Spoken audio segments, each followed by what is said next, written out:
What's up guys, Old Cinema here. Welcome back to another video, and in today's video we got something special. So we have got an MTH GS4 Southern Pacific 4452 in War Baby Black from the 2013 run, and we've got Southern Pacific 4449, which you all know is my daylight that I have custom built and heavily modified. So we're going to take a look at these and we're going to see how they compare.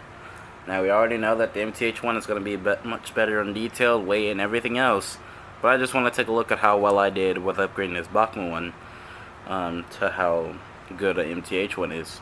So let's go ahead and take a look. We're going to do a review on the MTH GS4 first, and then we're going to do a comparison with the Bachmann one. So let's go ahead and get started. So I recently picked up this GS4 for a project and to restore it to operating condition. The locomotive it currently does run. It doesn't have the greatest decoder inside of it. Currently right now is running off of a Bachmann 1 amp decoder until I can get money to buy a Logsam decoder for it. But once I get that, this locomotive will be much better than anything you could ever imagine. It's going to get the same setup as my other GS4 with Logsam 5 and lights. Which the best part is about the MTH GS4s, I don't got to do nothing for lights. It already has everything I need.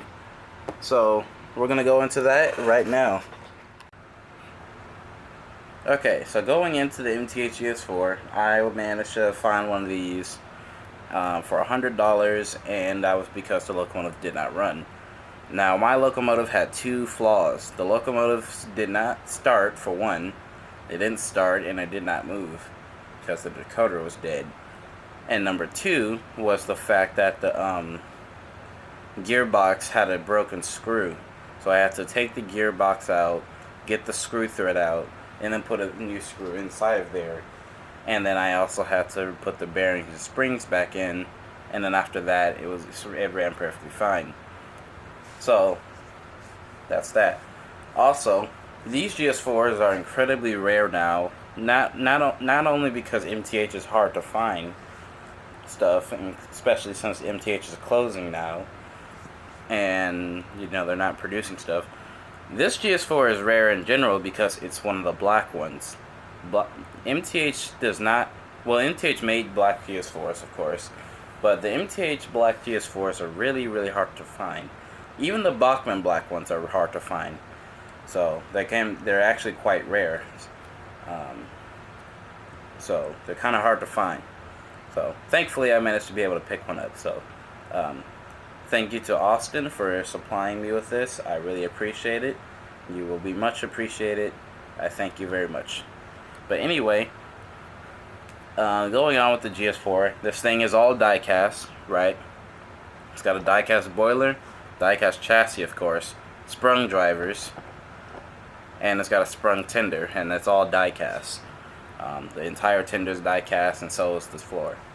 The locomotive has a traction tire on the third driver, and it does come with a non-traction tire clipped axle if you want to put it on. So, yeah, let's go ahead and take a look at some of the details and highlights of this engine. Okay, so I'm going to give a brief history on the GS4s real quick. I've already done this in like 2 different GS4 videos, 2 or 3 of them actually, but I'm going to give another quick one real quick. So, the Southern Pacific GS4s were a class of Southern Pacific 484 Northern type steam locomotives. These locomotives had 80-inch drivers and 300 pounds of boiler pressure with a booster in their trailing truck to produce 78,000 pounds of maximum tractive effort at 5,500 horsepower. These locomotives had a top speed of 110 miles an hour and served on the San Joaquin Coast Daylight and the Shasta Daylight on the Southern Pacific Railroad. These locomotives also were capable in the freight service capable of pulling 105 cars by themselves on flat track. These locomotives were retired in 1957, and of course the only GS4 to survive today is of course the famous and infamous Southern Pacific 4449. The only War Baby GS locomotive to survive. It's not a GS4, but it's a GS6. And that, of course, is the forgotten daylight GS6 number 4460, which is actually in preservation in St. Louis as of today. Okay, as I promised, we're going to get into some of the details of this locomotive. Let's go ahead and get started. Okay, so we're looking nice and close at the smoke box door and the pilot of the locomotive. So, you got a KD coupler on the front, you got your nice silver plow on the front, you got two separately applied air hoses on the front, you got your threaded stand right here underneath the smoke box door, yeah, 4452 nicely applied. You got your nice grill details, you got your steps, you got your stairs going up here, you got your headlight down here, which of course lights, you got your number boards, which do light up, and you got a gyro light, which of course does work if you have one if you still have it, the proto sound in it. But I'm going to be converting it to loc sound, so we will not be able to take a look at the gyro light and the class lights and the number boards and cab light in this video, but we will at least be able to see the headlight. But yeah, die cast. The nose is made of metal actually, so that's a very nice touch. Couple cut lever, does not move. Well, if it does move, but you don't want to force it, so I would just rather not touch it. Grab iron right here. Class lights, again, these do light. Air horn, and you can see the start of that skyline casing on that the GS4s are famous for. Doing it different this time, and we're going to take a look at the fireman side first instead of the engineer side. So, on the fireman side, you got this grab iron right here. You got the start of you got the first set of cylinders right here. You got the fireman side of the cylinders. And this nice start of the valve gear, the piston rod, the valve gear right here. The crosshead is very nicely done. You got your lead wheels, which aren't blackened, but that's okay. You know, that's not that big a deal. Builder's plates, which I actually hear. I wonder who doesn't do that. Anyway, graphite smoke box, which is correct for the GS4s. Bachmann did get this right on the Freedom Train and on their War Babies, but of course on the Daylight ones they got that wrong. Metal handrails. The smoke box up here, skyline casing. Continuing on, moving on down, you've got more of that feed water heater details on the side. More air, you got an air reservoir right here. Drive wheels, 80-inch drivers, of course, with springs on them to give you a much smoother ride. The stars in here to represent that the locomotive has roller bearings. Nicely detailed side rods. The side rod actually right here from the very front driver to the gear driver. It's one long piece. This side rod is all one piece, and this run is it's a separate piece. This wheel can be swapped out for a non-traction tire axle. Currently, I have the traction tire axle on. You got treaded walkways going all the way up and down the side of the boiler. You got some boiler detail here. I believe that's to inject water into the boiler. Number board, which does of course light up. Very nice touch. Let's move back towards the air pumps, which are very nicely detailed. The metal, of course, instead of plastic, separately applied pieces. Notice how that this is the unstreamlined, the slightly de-streamlined version, where it's called the de-skirted. There we go. This is the de-skirted version of the GS4, so it doesn't have the side skirts. Now MTH did make a version of this in black with the side skirts, so yeah, that one's also pretty hard to find. But still, again, like I said, the black GS4s in general are really hard to find, so good luck. You got your blowdown muffler right here. You got your trailing truck. The trailing truck actually does have booster detail. We'll take a look at that later. More piping along the firebox. Very nicely done. Accurately represented as an oil burning firebox. Very nicely done. I really do like that. You got your boiler plugs on the side of the boiler. Some steps up here to get to the top. Handrails continuing on. You can see the continuation of that skyline casing on the top. Cab, very nicely done. The windows do not open, but that's okay. 4452 and the GS4 lettering and signage underneath. This is 4452 is part of the second order of GS4s for the Southern Pacific. So that's an interesting note for you. Ladders, which are much more accurate because they are much longer on the GS4s than what they would be on the Bachmann ones. This is actually correct for the GS4s. One nice thing I do really like about the MTH GS4s is the wireless drawbar. You don't have to deal with a tether being in the way. But that's a really nice touch. I'm still gonna have to have wires going through this because I don't have the they only have 2 contacts on the drawbar instead of 4. So I'm gonna have to deal with that. But we're gonna take a look at the back of the cab, and you can see that there's a tread plate here, and it does actually flip up. Now of course it is too short to actually sit on the tender, but it is a very nice touch. Again, wireless drawbar. You get your 2 connectors right here. On the right side you got 2 connectors. It only has 2 pins instead of 4. I don't know why they didn't just do 4, but oh well, can't win them all. And now if we take a look at the trailing truck, you can see what I was talking about. There's the booster detail that's on cast onto the trailing truck. Trailing truck is all die cast, by the way. But that's a really nice touch. You don't see that on most steam engines. They actually did a lot of work on the trailing truck too to make it even more accurate. The trailing truck actually has a booster. Again, now you can see more of the air lines right here on the pilot. There's a bell. Don't know how easy it is to see, but there is a bell actually under the smoke box door. I'm sorry, not under the smoke box door, but underneath the smoke box.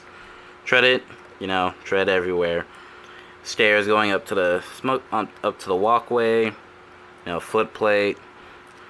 Lead truck. Engineer side cylinders. Engineer side in general. Valve train. Piston gear. Crossed head. More piping along the side of the boiler. Well, not the boiler, but underneath the running plate at least. Let me say that. Throttle linkage, which is separately applied. Builder's plates. 80-inch drivers, of course. All blackened out. No white walls. Blowdown muffler. More piping along the firebox. Trailing truck detailed, of course. Got your blowdown right here, right underneath the cab. 4452 clearly lettered and stuff like that. Let's take a look at the top of the boiler. This pushes open. You can open the cab roof that way. This hatch comes off to reveal one of the 2 screws to open the boiler. This hatch also comes off, the sand hatch, to reveal the other screw to take the boiler off. Nicely detailed golden brass whistle, brass pop-off valves, steam dome, and your single dynamo. And very nicely done. I really do like this. This looks really, really good. Really well done. Alright, let's take a look at the underside of the engine. So the underside, it's not much, but again, you can see more of that booster detail on the trailing truck. You get to see the brake rigging underneath the locomotive. The locomotive again has sprung drivers, and it's got roller bearings, so that way it has a much smoother ride, and it can, run through it can run on a much rougher track than in some other engines that don't have bearings and stuff like that. So this engine can negotiate a lot more stuff than a traditional engine should. So that's good. Roller bearings is the way to go. You can see the flywheel, a little bit of the 5-pole motor. You would normally never see this under normal conditions, so that's okay. But just note it is there. The locomotive is driven by one 5-pole motor, of course. Pretty large motor. It has a drive shaft connecting to the gear connecting to the gear tower to prevent vibration, which is a really good thing because that's one thing you would want to prevent, and it also helps the engine have a much smoother ride as well. So this has a really good silky smooth mechanism in it, so that's really nice. Now of course I've gutted all the Proto Sound 3 MTH electronics, so right now it's just wired to a Bachmann decoder in the boiler until I can get a Loc Sound. But when I get a Loc Sound, trust I will be doing another video for that to follow up. Now the tender tender is very nicely well done. So let's take a look at this. Tender, you've got your oil dip stick. Not too much different from the Bachmann oil dip stick, but it still looks really sharp. Oil hatch to load the oil in. Tender railings. Tender detail on the front, which is probably not visible because the tender is black and my room has horrible lighting, so I apologize. Riveting on the side of the tender. Chris Southern Pacific lettering on the side. Tender data right here on the front. I think when I say that's a toolbox of some sort. These water hatches do remove. It's held on by a magnet, and underneath, under normal circumstances, there will be a switch and a volume knob for the smoke unit and for the sound. So that's what this would be for. Like, of course mine is gone, but normally there would be switch and stuff underneath there for you to access. Metal handrails on the tender, of course. Back of the tender, you've got 4452 gallon capacity, KD coupler, metal ladders going around the sides, a light conduit, reversing light that actually does function, and wood grain on the top of the tender. Underneath the tender, you got all-wheel electrical pickup from all 12 wheels. It picks up power from both sides of each truck. You got 2 speakers inside of the tender, and of course you got that wireless drawbar, which looks absolutely gorgeous. But yeah, so that's the engine. And I will show you how to connect these two real quick. So you get your engines right here. You got your tender, you got your engine, of course, and you take it and make sure those contacts line up. There you go. Got a nice connection. And now you got all-wheel pickup and everything else. Alright, so that's the 4452. Let's go get 4449. Let me go point out some of the highlights and some of the things that this engine absolutely does way better, and a couple things that the Bachmann might do a little bit better, which is going to be very few. So there's not going to be a lot, but let's go into it. Okay, so we got both the GS4s. We got 4449 and 4452. 4449 is a heavily modified Bachmann GS4, and of course 4452 is the MTH GS4 that we're looking at today. So let's go. We're gonna look at the things that both do well and what they do not do well. So the nose we're gonna start with. I like that the fact that they both have treaded, on this plate underneath the nose. They both have treaded. However, 4452 does it a little bit better. It's a little bit more defined. It's a little bit thicker, a little bit more accurate. 4449 has an air horn. However, it's a little bit more oversized than 4452's, which, yeah, I think it's a little bit more oversized than 4452's.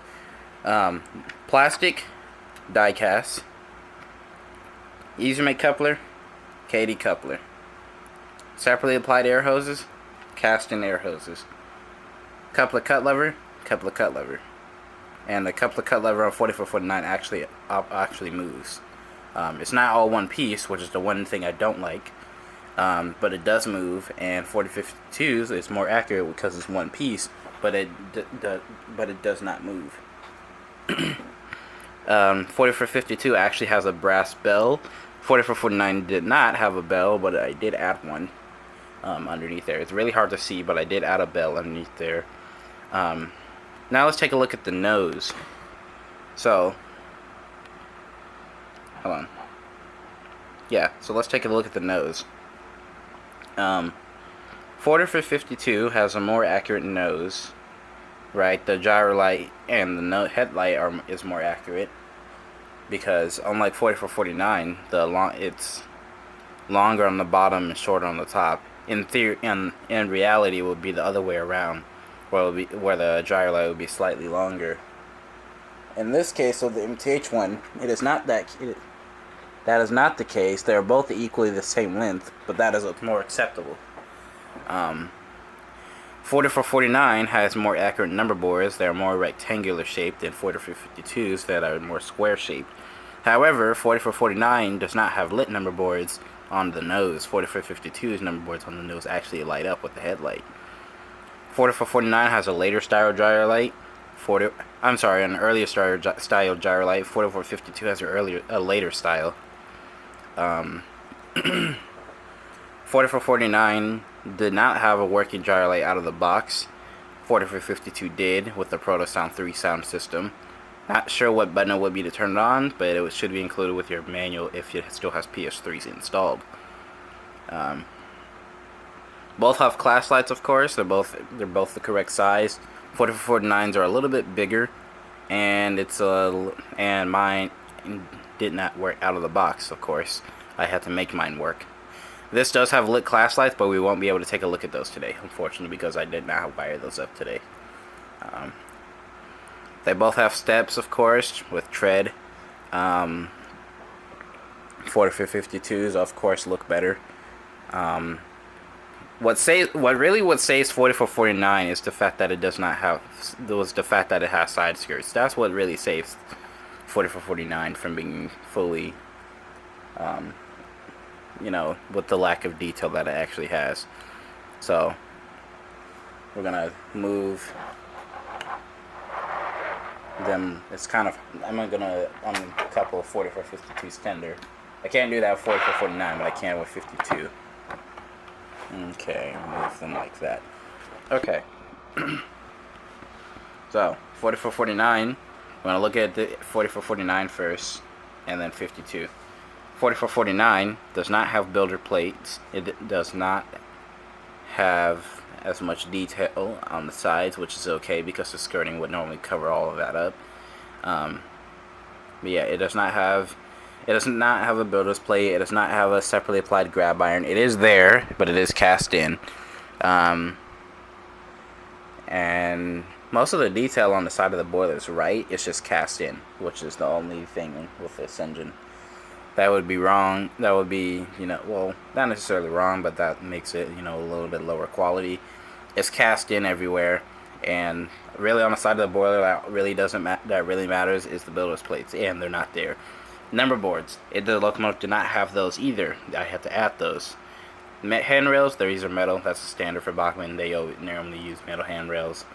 The air pumps, those are a separately applied piece. However, it is plastic and it is glued onto the body when it's made. Trailing truck, there is no detail around the trailing truck or the firebox really. There is just one little pipe that comes down, but that's cast onto the boiler. Yeah, that's about it. Trailing truck does not have a lot of detail on it. On the sides it does, but on the back, of course, is kind of plain. No booster detail, no nothing. You got the boiler blowdown on the back side, and that's about it. 3 dynamos, that's pretty normal. GS4s have 3 dynamos depending on what they're set up for. Let's take a look at 52 again. Of course, 52 has that. Of course, it has more detailing on the side because it's not streamlined. It's got lighted number boards. 4449's number boards do not light up.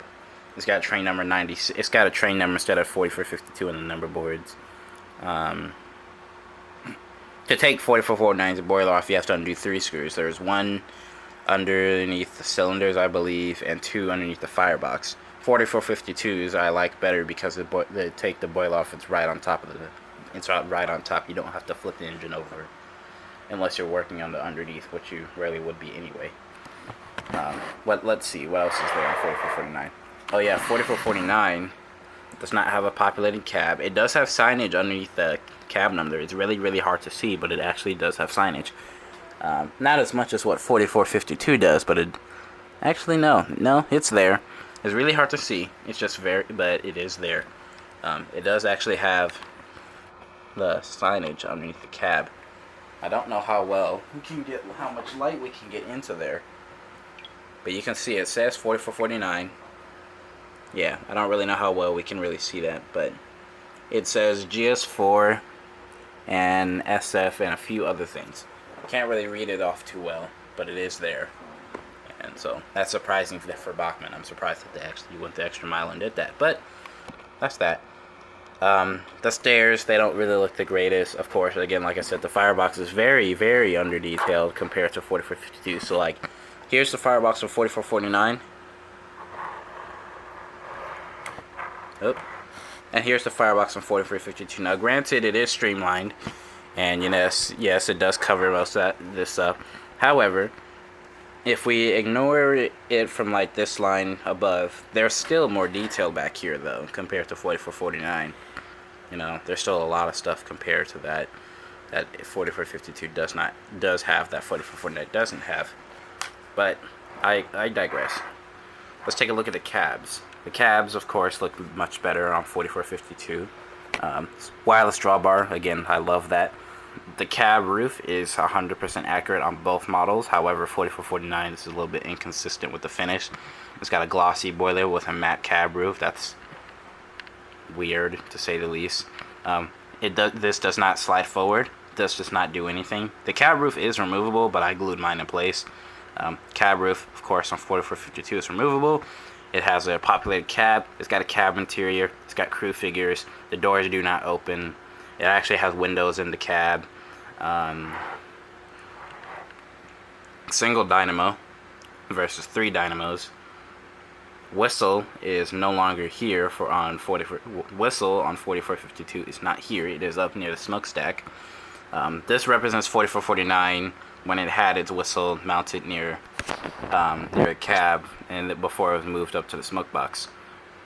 So 4449's whistle is right here, and instead of being up near the smokestack like the way it is today and when it was restored. Because when it was built, I believe its whistle was up near the smokestack, but I believe Southern Pacific, when they changed it to this variant, they probably moved it back here.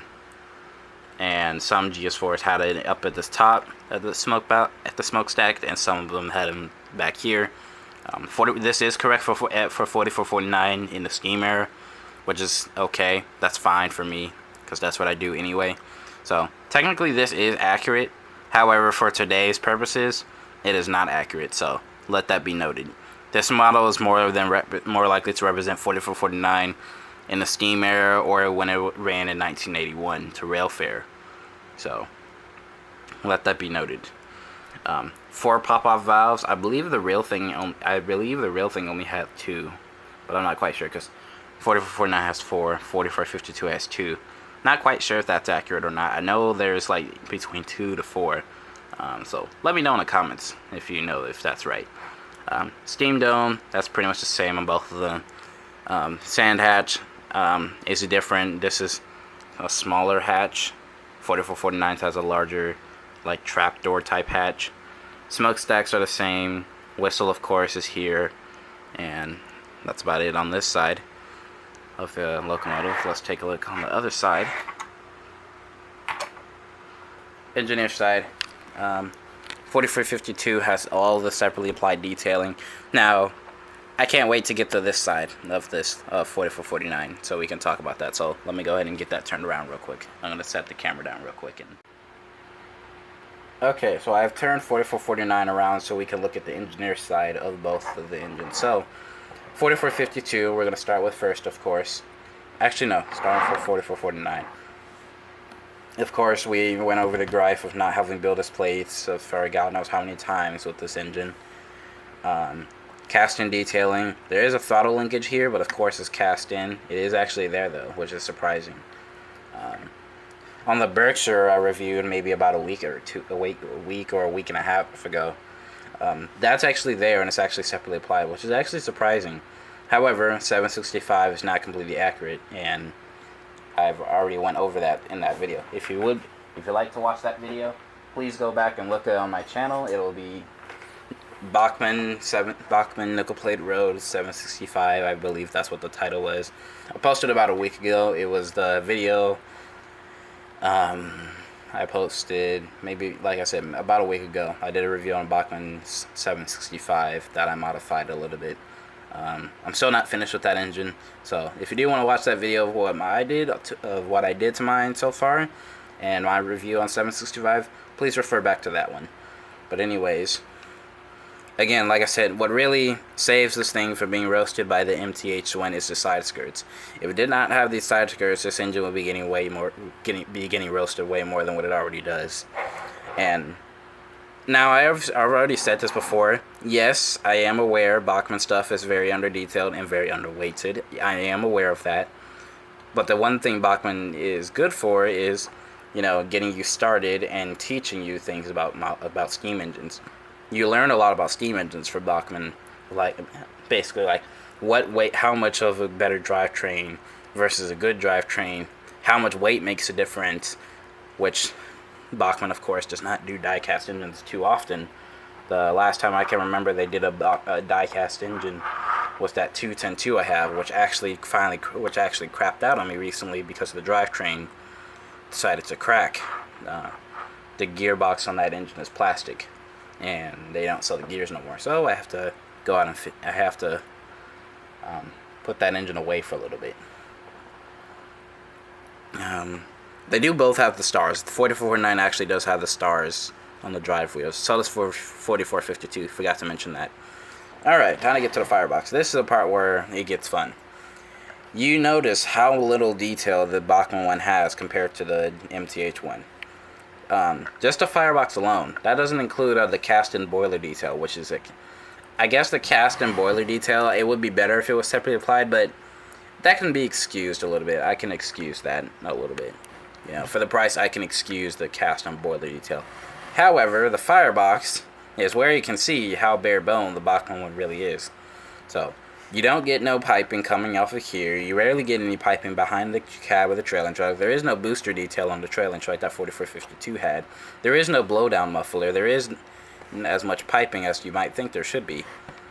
Now, granted, for being a streamlined engine, yes, I am aware that most of that would be covered up because it's streamlined, for God's sake. That might be true, but even on the streamlined MTH version, it's still a lot more detailed, and it still has that stuff there.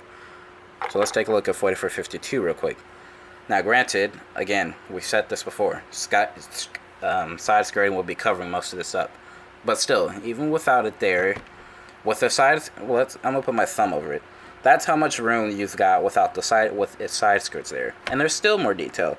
Now, I know my lighting sucks, and it's probably going to be very hard to see, but if you have really good eyesight, you can see how much detail there actually is. This is about as much room you have with if this engine actually had side skirts. And you can see there's still a decent amount of room there.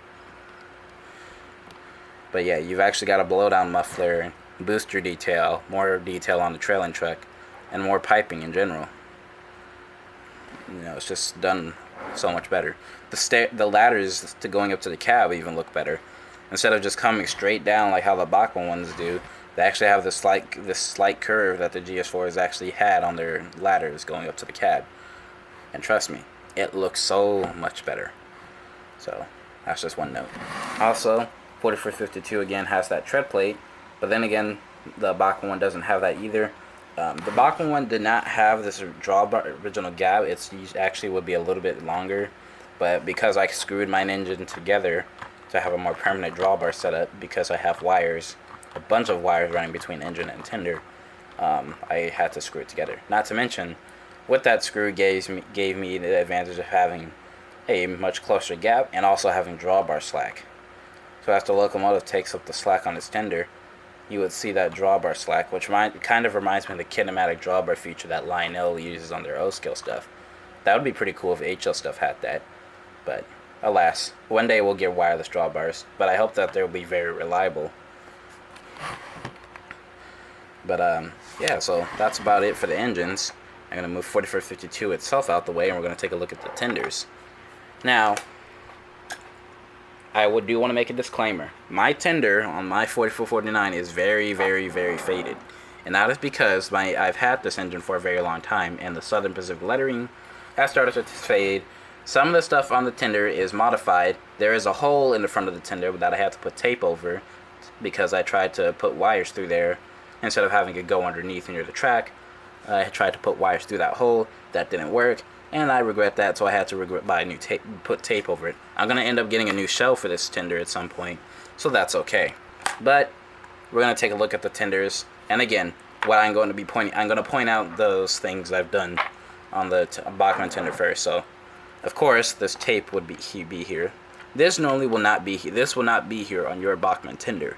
That is something done by me because I ended up putting a hole here to try to put wires through. I think I just said, like I said, I tried to put wires through here so that way it wouldn't be hanging near the track, or have to cut down the risk of getting them snagged on something, which I actually never had a problem, and they've actually never caught on anything, so that's a good thing. They still have good clearance from the rails and switches and everything else like that, so that's a good thing.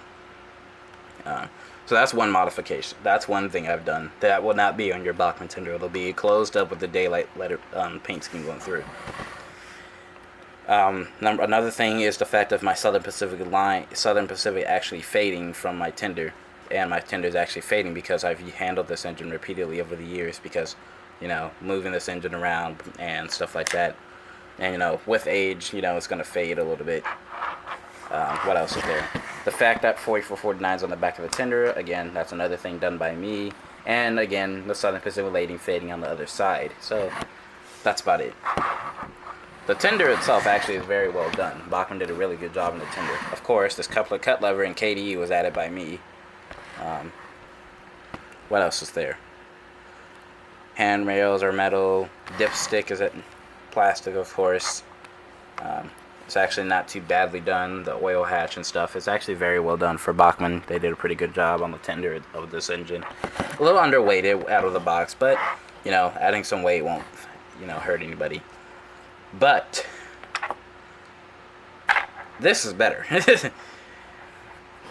So 4452's tender, of course, with that gorgeous wireless drawbar. Again, I know I kept talking about it, but we need more wireless drawbars because they're just so goddamn helpful. And the fact that MTH's wireless drawbars work very, very well and actually were very reliable is the cool thing. So I really like that.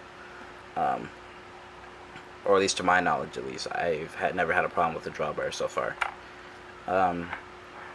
They got casting detailing and piping on the front of the tender. Separately, I think that's a separately applied grab iron on the front, I believe. Don't quote me on that. Let's see. Die-cast metal tender, die-cast metal chassis, metal handrails, of course, that are blackened as they should be. Oil hatch, okay, of course, not too much different from the Bach one. Of course, this looks better because the hatch is a little bit more detailed. Water hatches, which actually have treading on them. The water hatch can actually be removed. Again, under normal operation, there would be a volume knob and a smoke knob or switch up underneath. I believe I want to say that this is a toolbox. I'm not quite sure what this is, but I want to say it's a toolbox. Black handrails, wooden deck, 4452 on the back with a light conduit. Separately applied grab iron underneath the headlight. The Bach one also has a separately applied grab iron underneath the headlight. No coupler cut lever. KD coupler, separately applied ladders. These are metal. They're not cast in like the Bachmann ones, but they are correct. Bachmann did get the ladders right, but they are cast in. Underneath of the tender, both trucks pick up power, and they both pick up. Your trucks pick up power from both sides, from all 12 wheels. The Bachmann one also picks up power from both sides on both trucks. However, the center axles do not pick up power. So that is that, and that is the comparison between both of these GS4s. And look at how simple it is to connect that. So nice. You know, a really nice drawbar. I really like that. But yeah, so that's the comparison between both of these GS4s. Now we're gonna get to the running session. We're gonna take a look at 4449 running for a little bit. However, we won't be doing too much about 4449 because I've already done 3 videos on 4449.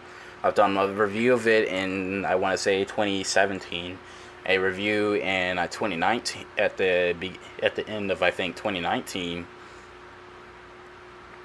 and I did a review on the locomotive in, I think, May of 2020 when I finished this locomotive finally with the class lights and everything and stuff like that. So if you want to take a look at that video, you can. I will show you the locomotive in operation for a little bit. I will show you some of the lights. I will show you the lights on this engine on the 4449. But if you want a more in-depth video of 4449, please go watch my video of the best GS4 on YouTube on my YouTube channel. it'll be enjoyable. And if you do have a Bachmann engine, you want to super detail and upgrade like I did, you can. Because I have detailed this a little bit, and I have added a bunch of weight to make it actually pull something. I've actually got this engine to pull a 30-car train by itself on flat tracks, so that's really, really nice. So let that be note. Of course, the MTH one is going to pull more because it's heavier and it's got a traction tire. We're going to take a look at it running. I'm going to actually see if I can get both of them to run together, so we'll see. The gyro light on the MTH one does not work right now. None of the lights on the engine work except for the headlight, but we will get those to work at some point. Right, there's actually lights in here, but they're not wired up right now, and I hope to get those wired up soon. Trust me, I will be doing a video on this engine when I finish it. Once I get the decoder for it, I will be doing a time lapse of me installing the decoder. That's if I remember. I hope I do remember, but I will try. But I will update you guys once I get this engine sound equipped. So I'll see you guys soon. Let's go ahead and get this engines running. Okay, so we got both GS4s on the track. So taking a look at 4452's headlight, as we can see, you got that nice bright light. That is a warm white 3mm LED. I actually had to replace the headlight and the gyro light because when I was testing them, I used the wrong 9-volt battery and I accidentally blew the headlight and the Mars light out. So I replaced it with that LED, and it matches the other LEDs on the engine, and it actually looks really, really good. Looks better than what the default one was. But number boards, of course, light. Now 4449, as of course. They're not quite the same color tone as 4452s. I like 4452s much better. I actually think this is going to turn out a little bit better than what 4449 did once I'm done with it. But, you know, we'll have to wait and see. Now, 4449, the famous engine, has a headlight. It has an emergency light. It's really hard to see, but there's that red light at the top. You can see it. And that can be turned on and off. It's got a gyro light. Right, it's got a gyro light. It's got ground lights, as you can probably see from the sides. Let me go with that. Ground lights. And it's got a reverse light. And this locomotive has a Loc Sound V5 sound decoder. And it has all that stuff wired into that. Glass lights, of course, as you can probably see. But it looks really nice, and I'm really impressed with it. So, this daylight, of course, like I said before, I did add a bunch of weight to this engine. I added about 5 to 6 ounces of weight. Most of the weight is located up here in the boiler, of course, over these 2 front drive wheels, and on the pilot truck. The rest of the weight is back in the cab. There's 2 ounces of weight in the cab, and there is about 4 ounces of weight inside of the boiler itself, like up here, over the 2 front drivers and up underneath the smokestack. This locomotive, I did manage to get it to pull about 30 cars on flat track with no slippage. It did that very well with flying colors. I really am keen to see how it's going to do next week, because I'm going to take it to the club again, and I'm going to see if I can pull a longer train. This engine will pull at 3 ounces of drawbar force. I ended up testing it with my pull meter. It pulled right at 3 ounces.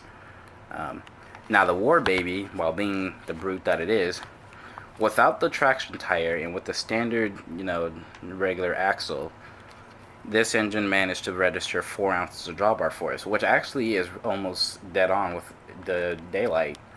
It only had 1 ounce more than the daylight did, and of course, while being diecast, is obviously that's gonna help it out a lot more than what the daylight did, because the daylight, we're gonna talk performance for a second. Yeah. Both of these GS4s have 5-pole motors. That's really all the Bachmann engine's got going for it. It's got a 5-pole motor, and that's about it. Yeah, both of these have 5-pole motors, and this is where the MTH one beats the Bachmann one by a long shot. The War Baby, the MTH GS4, it's got a 5-pole motor, It's got a drive shaft connected to the motor to prevent vibration. It's got a gear tower. It's got a metal gear tower connected to the third drive wheel. It's got solid side rods on the first three drivers. Um, it's got roller bearings. It's got sprung drivers on all of the wheels, including the tender. The trucks are sprung. If you pull on the trucks, they actually do spring. Because like if I push down on the GS4, it springs up and down. Of course, you don't want to normally do that, but it does actually spring. So, GS4, this has roller bearings on all four drivers. It's got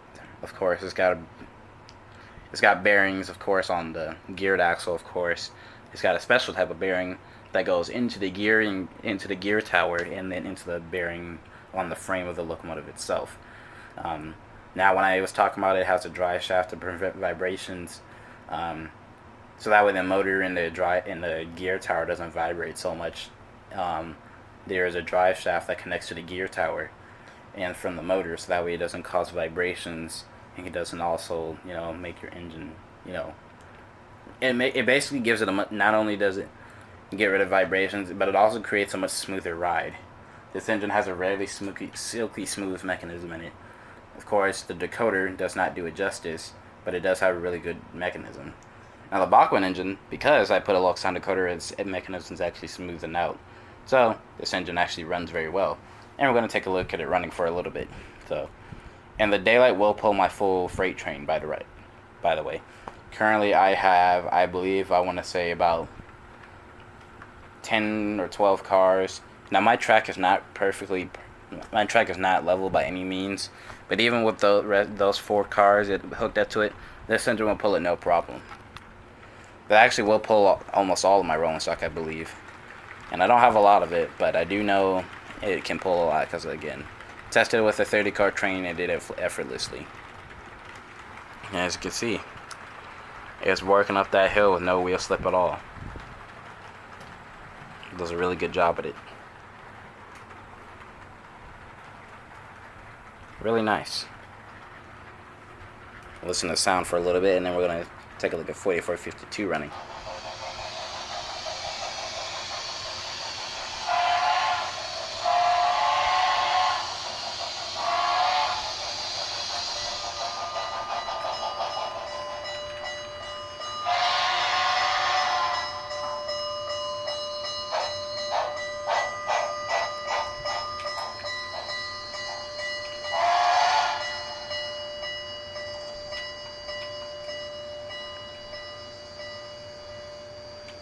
So yeah, that's that. Really nice. I really do like that. So we're gonna go ahead and get 4452 swapped out and watch it run for a little bit. I may double hit these two, so we'll see. But I hope you guys do enjoy the run session. So let's go and get 4452 lashed up, and I'll tell you how I feel about this engine. While we take a look at it, couple it to my train before we send it around, and possibly double hit it with the daylight. So let's go ahead and check that out. Okay, so I got 4452 lashed up to this, and when I say this thing looks gorgeous hooked up to this freight train, now granted, these aren't the best pieces of rolling stock, but this thing just looks really nice hauling a freight train. It just looks really, really cool. I've always wanted a black GS4, and I finally found one. I finally got one. Just can't wait to put sound into it. But again, I wanted to say that I did say this already. I do want to say it again. I thank you very much, Austin, for sending me this engine and for giving me a great price on it. Thank you for helping me with everything you've done for me, and for helping me with everything else. I do appreciate it. May God be with you, and yeah, I really do appreciate it. So yeah, I'm really excited to have this, and I'm really excited to run it. So let's go ahead and get this started. Now again, this engine has a very silky smooth mechanism. It's actually very fast. It's faster than my Bachmann one, actually. And you want to know why it is faster than my Bachmann one? Guess what? It's got roller bearings. It's got a drive shaft connecting to the gear tower to the motor. So less vibrations, smoother ride, roller bearings, no problems, it rolls so much smoother and better. So let's go ahead and take a look at this engine running, and I hope you guys enjoy.